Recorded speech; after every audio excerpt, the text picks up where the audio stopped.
ఆదిత్య మిథున దగ్గరికి పరిగెట్టుకుంటూ వచ్చి, "ఎవరు నిన్ను కిడ్నాప్ చేశారు? వాళ్ళెవరినైనా సరే నేను వదిలిపెట్టను. ఊరికనే వదిలిపెట్టను వాళ్ళని" అని చెప్పేసైతే చాలా కోపంగా మాట్లాడుతూ ఉంటాడు. ఆ మాటలు వినగానే అక్కడ ఉన్న మిథున అయితే ఒక్కసారిగా షాక్ అయిపోతూ ఉంటుంది. ఇంతలో దేవ వెనక నుండి వచ్చి, "వాళ్ళ సంగతి ఏంటో నేను చూసుకుంటాను. వాళ్ళు ఎవరో బాగా తెలిసిన వాళ్ళే అయ్యి ఉండాలి. ఆల్రెడీ నేను ఆ పనిలోనే ఉన్నాను. నీకు ఏమీ ఆ పని అవసరం లేదు" అని చెప్పేసైతే అంటూ ఉంటాడు. ఆ మాటలు వినగానే అక్కడ ఉన్న ఆదిత్య అయితే ఒక్కసారిగా షాక్ అయిపోతూ ఉంటాడు.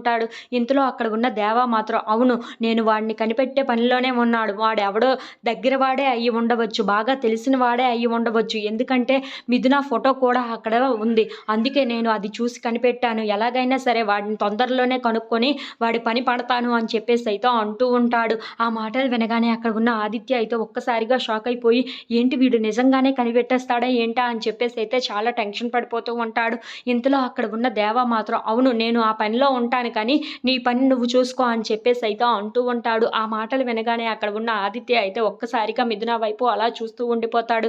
ఇంతలో అక్కడ ఉన్న మిథున మాత్రం వాళ్ళిద్దరిని అలా చూస్తూ ఏమీ మాట్లాడకుండా మౌనంగా ఉండిపోతూ ఉంటుంది. ఇంతలో అక్కడ ఉన్న దేవ అయితే, "ఆ సంగతి ఏంటో నేను చూసుకుంటాను కానీ నువ్వు ఇక్కడి నుండి బయలుదేరు" అని చెప్పేసైతే ఆదిత్యకు చెప్తూ ఉంటాడు.